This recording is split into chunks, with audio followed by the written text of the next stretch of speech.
মৌলানা সাহেব এই খানকার টুবিওয়ালা পাগড়িওয়ালা হুজুররা এখন বলছে এই পীরের বাজার গরম রাখার জন্য বলছে পীর ধরা ফরজ, এটা কোরআনে আছে। কোথায়? এখন দলিল দিচ্ছে, খুলেন আপনি সূরা কাহাফ 18 নম্বর সূরা 17 নম্বর আয়াত। পীর সাহেব বলছেন মা ইয়াহদিল্লাহ ফাহুয়াল মুহতাদ, আল্লাহ যাকে হেদায়েত দিলেন সে হেদায়েত প্রাপ্ত হলো। ওয়া মা ইউদলিল ফালাং তাজিদা লাহু ওয়ালিয়াম মুরশিদা, আর যে ব্যক্তি পথভ্রষ্ট তার কোনো মুর্শিদ নাই। কাজেই যে পথভ্রষ্ট, যে জান্নাতে যেতে চাই, সে যেন মুর্শিদের গোলাম হয়। এই যে দেখেন মুর্শিদ, এদেশের যারা পীরের মুরিদ তারা পীরকে কি বলে? মুর্শিদ। মুর্শিদ মানে হেদায়েত দাতা, যিনি হেদায়েত দিতে পারেন। এই ভণ্ড পীর সাহেব, আপনাকে বলছি, এই উপমহাদেশের যত পীরের মুরিদ আছে আপনাদেরকে বলছি, কান খাড়া করে শোনেন, পীরের বাপেরও ক্ষমতা নাই মানুষকে হেদায়েত দেওয়ার জন্য। পৃথিবীতে কোনো নবীর ক্ষমতা ছিল না মানুষকে হেদায়েত দেওয়ার জন্য। সে জায়গাতে তোমার এই মরা এই ভণ্ড পীর কি করে মানুষকে হেদায়েত দিতে পারে? পৃথিবীতে কোনো নবীর ক্ষমতা নেই। ইব্রাহিম আলাইহিস সালাম তার বাপকে হেদায়েত দিতে পারেনি, নূহ আলাইহিস সালাম তার ছেলেকে হেদায়েত দিতে পারেনি। রাসূল সাল্লাল্লাহু আলাইহি ওয়াসাল্লাম তার চাচা আবু তালেব মরার সময় বলছেন, চাচা ইয়া আম্মি কুল আশহাদু আল্লা লা ইলাহা ইল্লাল্লাহ, হে আমার চাচা আপনি শুধু একবার বলেন লা ইলাহা ইল্লাল্লাহ, আমি আপনার ব্যাপারে সুপারিশ করব। তখন আল্লাহ বলছেন, মুহাম্মদ ইন্নাকা লাহা তাহদি মান আহবাবতা, হে মুহাম্মদ তুমি তোমার চাচাকে ভালোবাসো বলেই হেদায়েত দিতে পারবা, তোমার হেদায়েত দেওয়ার ক্ষমতা নেই। ওয়ালাকিন্নাল্লাহ ইয়াহদি মান ইয়াশা, হেদায়েতের মালিক আমি আল্লাহ। সূরা কাসাসের 56 নম্বর আয়াত আল্লাহ বলছেন, হে মুহাম্মদ হেদায়েতের মালিক তুমি নও, হেদায়েতের মালিক আমি আল্লাহ। আরে যেখানে নবী সর্বশ্রেষ্ঠ নবী তার চাচাকে হেদায়েত দিতে পারলো না, সে জায়গাতে হুজুর কোরআনের আয়াত মেরে দিয়ে বলছেন যে আমার মুরিদ হও আমি জান্নাত দেব। তার মানে এগুলি টোটালি ভণ্ডামি, টোটালি ভণ্ডামি। পীর মানেই ভণ্ডামি। মুহাম্মদ সাল্লাল্লাহু আলাইহি ওয়াসাল্লাম হেদায়েতের মালিক নয়, হেদায়েতের মালিক আল্লাহ। এই দেখেন পীর সাহেব হুজুর সাহেব কোরআনের আয়াতের অবব্যাখ্যা করলেন। এখানে মুর্শিদকে আল্লাহ, মানুষকে সঠিক পথ দেখাতে পারে কে? আল্লাহ। ইহদিনাস সিরাতাল মুস্তাকিম, আমরা কার কাছে পথ চাই? আল্লাহ। আল্লাহ আমাদেরকে সঠিক পথ দেখান, আল্লাহ আমাকে সঠিক পথ দেখান, আমাদেরকে হেদায়েত দিতে পারে আল্লাহ। মুর্শিদ আল্লাহ। কোনো হেদায়েতের ক্ষমতা কোনো মানুষকে দেওয়া হয়নি। তার মানে এই আয়াতের ভুল ব্যাখ্যা করে ভুল শ্রোতাদেরকে বুঝিয়ে এই মুরিদদেরকে এরা বক্তব্য দিয়ে কোথায় নিয়ে যাচ্ছে? জাহান্নাম। বুঝলেন? কোরআন থেকে কি দিল হুজুর? পীর ধরা কি ফরজ। এবারে কোরআন থেকে শোনো, তোমার হুজুর কোরআন থেকে দলিল দিচ্ছে যে মুহাম্মাদি আল্লাহ। কোরআনে আছে, হুজুর বক্তব্য দিচ্ছে। হুজুর বলছে কি সুন্দরভাবে উর্দুতে শের পড়ে, হজ মুস্তাবি আরশ খোদাহকার উতার পাড়া হয় মাদিনা মে মুস্তফা কর, আরশের অধিপতি আল্লাহ ছিলেন যিনি মুস্তফা হয়ে মদিনায় তিনি অবতীর্ণ হলেন। আরশে গেলে আল্লাহ হয়, আর জমিনে আসলে তাই নাকি মুহাম্মদ হয়। কোথায় মুহাম্মদ হলো মাখলুক আর আল্লাহ হলেন খালেক, তিনি সৃষ্টিকর্তা। আর মুহাম্মদ সৃষ্টি, এরা একাকার করে দিয়েছে। শোনো, তোমার হুজুর, তোমার এই পাগড়িওয়ালা খানকা টুপিওয়ালা হুজুর খানকার এই শিরকের এই শিখন্ডি ফ্যাক্টরির মালিক, এই শিরকের ফ্যাক্টরির মালিকেরা দেখো কোরআন থেকে দলিল দিচ্ছে মুহাম্মাদি আল্লাহ। কিভাবে? সূরা আনফাল খোলেন 8 নম্বর সূরা 17 নম্বর আয়াত। আল্লাহ বলছেন রাসূল সাল্লাল্লাহু আলাইহি সাল্লাম বদরের যুদ্ধে, যখন রাসূল সাল্লাল্লাহু আলাইহি সাল্লাম বদরের যুদ্ধে কাফেরদেরকে লক্ষ্য করে এক মুষ্টি বালি নিক্ষেপ করেছিলেন, এই কথাটি আল্লাহ সুবহানাহু ওয়া তাআলা বলছেন ওয়ামা রামাইতা ইদ রামাইতা ওয়ালাকিন্নাল্লাহ রামা, হে মুহাম্মদ আপনি নিক্ষেপ করেননি যখন আপনি নিক্ষেপ করেছিলেন। ওয়ামা রামাইতা, আপনি নিক্ষেপ করেননি। ইদ রামাইতা, যখন আপনি নিক্ষেপ করেছিলেন। ওয়ালাকিন্নাল্লাহ রামা, আমি আল্লাহ নিক্ষেপ করেছি। আল্লাহ বলছেন আপনি যখন নিক্ষেপ করেছিলেন ওটা আপনি করেননি, আমি আল্লাহ নিক্ষেপ করেছি। মানে মুহাম্মাদি নিক্ষেপ করেছে, মানে আমি আল্লাহ নিক্ষেপ করেছি, এই জন্য মুহাম্মাদি আল্লাহ। কিন্তু এই আয়াতের বুঝ কাদের মতো নিতে হবে? সাহাবাদের মতো করে। এই আয়াতের বুঝ সঠিকটা কি? হ্যাঁ, মুহাম্মদ বালিকণা নিয়ে নিক্ষেপ করেছে কথা ঠিক, তবে আল্লাহ বলছেন তুমি নিক্ষেপ করনি, আমি নিক্ষেপ করেছি। এর সঠিক বুঝ ব্যাখ্যাটা কি? মুহাম্মদ সাল্লাল্লাহু আলাইহি সাল্লাম শুধু বালিকণা ছেড়ে দিয়েছেন, আর সমস্ত বালিকণা সমস্ত কাফেরদের চোখে পৌঁছে দিয়েছেন কে? আল্লাহ। এটা হলো সঠিক বুঝ। আর খানকার পাগড়িওয়ালা শয়তান বলছে যে মুহাম্মাদই আল্লাহ। নেন এবার দলিল কোরআন থেকেই দিল। এবার দেখা আবার বলছে যে পীর ধরা ফরজ, যার পীর নেই তার পীর শয়তান। এটাও কোরআনে আছে। কোথায়? সূরা মায়েদা খুলেন 5 নম্বর সূরা 35 নম্বর আয়াত। আল্লাহ বলছেন ইয়া আইয়ুহাল্লাযীনা আমানু তাকুল্লাহ, হে বিশ্বাসীগণ তোমরা আল্লাহকে ভয় করো, ওয়াবতাগু ইলাইহিল ওয়াসিলা, আর ওয়াসিলা তালাশ করো, মানে পীর ধরো। ওয়াসিলা মানে কি বুঝেছে তোমার হুজুর? পীর।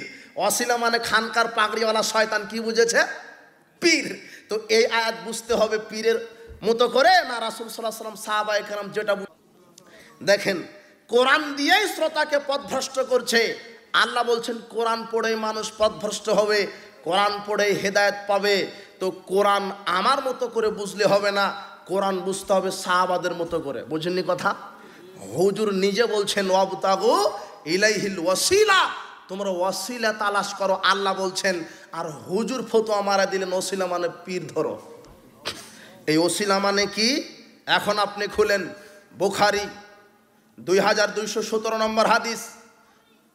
ইসলামের 3 ধরনের ওয়াসিলা বৈধ। এক, আল্লাহর সুন্দরতম নাম, নাম ধরে আল্লাহকে ডাকতে হয়। আল্লাহ বলছেন ওয়ালিল্লাহিল আসমাউল হুসনা ফাদউহু বিহা, আল্লাহর অনেক সুন্দর নাম আছে, সেই নাম ধরে ধরে আল্লাহর কাছে দোয়া করো। আল্লাহর নামের উসিলায় আল্লাহকে ডাকতে হবে। 2, ঈমান এবং আমলের উসিলাই। উসিলা মানে ঈমান এবং আমল, উসিলা মানে পীরের গোলামি করা নয়।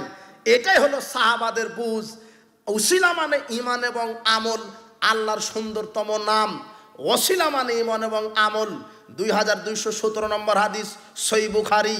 ইব্রাহিম আলাইহিস সালাম যখন তার স্ত্রী সারাকে নিয়ে যখন মিশরে ঢুকলেন, মিশরের স্বৈরাচারী বদমেজাজি শাসক ফেরাউন, মিশরের শাসকের উপাধি হলো ফেরাউন। ফেরাউন কোনো ব্যক্তির নাম নয়। মিশরের শাসক বলছে যে ইব্রাহিমের স্ত্রীকে অপহরণ করে নিয়ে আসো। ইব্রাহিমের স্ত্রী সারাকে নিয়ে আসা হলো। তখন মিশরের শাসক সারাকে ভোগ করার জন্য তাকে ধরতে যাচ্ছে। এমন সময়তে সারা বলছে শোনেন, আমাকে ওযু করতে দেন, 2 রাকাত সালাত আদায় করতে দেন, তারপরে যা করার করেন। সারা ওযু করলেন, 2 রাকাত সালাত আদায় করলেন। করার পরে আল্লাহকে বলছেন আল্লাহুম্মা, হে আল্লাহ, ইন কুনতু আমানতু বিকা ওয়া বিরাসূলিকা ওয়া সানতু ফারজি ইল্লা লাযাউজি ফালা তুসাল্লিত আলাইয়া হাদাল কাফির।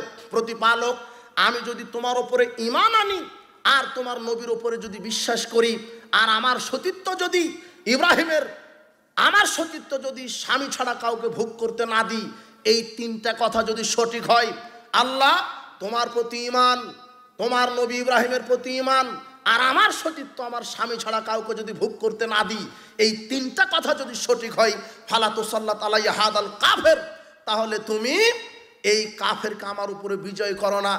এই দোয়া করতে দেরি স্বৈরাচারী শাসক মাটিতে বেহুশ হয়ে পড়তে দেরি হয়নি। এতে দেখেন বাঁচিয়ে দিলেন।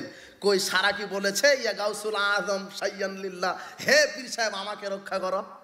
কার কাছে সাহায্য চেয়েছেন? আল্লাহর কাছে। আর আপনি কিছু হলেই পীর সাহেবের কাছে গরু কাছে নিয়ে যান। পীর কি করতে পারে? ওর নিজেরই কি হচ্ছে ও কে জানে, ও কে জানে ওর নিজের কি হচ্ছে, ও কি করে তোমার ডাক শুনবে? সবচাইতে মূর্খ গাধা মানুষ যারা মরা পীরকে ডাকে, ও কি শুনতে পায়? আশ্চর্য কথা। শয়তান ছলে বলে কৌশলে মানুষকে মুশরিক বানাচ্ছে। সারা পৃথিবীর সব পীর একত্রিত হয়েও একটা মানুষের অনুপরিমাণ কল্যাণ অকল্যাণ করতে পারবে না, যতক্ষণ না আল্লাহ আপনার কল্যাণ অকল্যাণ লিখে না রাখবে। পীরের বাপের ক্ষমতা নেই। আমি যা চাইবো আল্লাহর কাছে, আমি সাহায্য চাইবো আল্লাহর কাছে। ইয়্যাকা না'বুদু ওয়া ইয়্যাকা নাস্তাঈন, আমরা একমাত্র তোমারই গোলামি করি, তোমারই কাছে সাহায্য চাই। এই আয়াত থাকতে পৃথিবীর কোনো মানুষ পীরের কাছে যেতে পারে না। সঠিক সরল রাস্তা আল্লাহ বলে দিয়েছেন।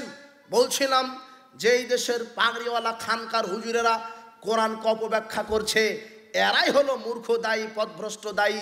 যাদের কথা যারা শুনবে তারাও জাহান্নামে যাবে, যারা কোরআনকে বিকৃত করবে এরাও জাহান্নামে যাবে। এই কথাই মুহাম্মদ সাল্লাল্লাহু আলাইহি ওয়াসাল্লাম বলছেন যে কিছু দায়ী বক্তা বের হবে যারা কোরআন হাদিস থেকে কথা বলবে কিন্তু নিজের মতো করে বাহির করবে।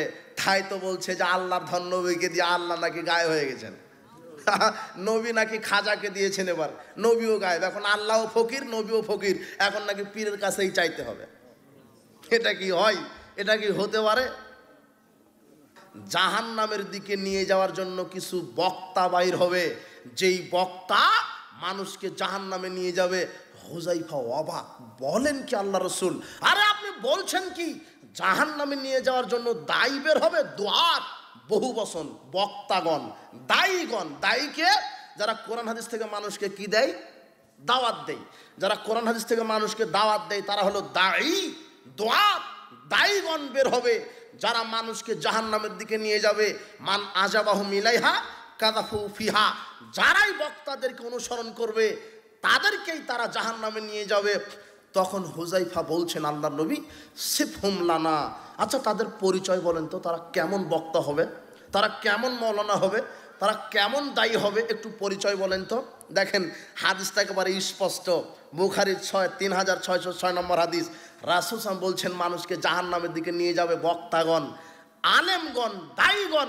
তখন হুযায়ফা বলছেন, আচ্ছা বলেন তো দেখি কেমন বক্তা, কেমন দায়ী যারা মানুষকে বক্তব্য দিয়ে জাহান্নামে নিয়ে যাবে।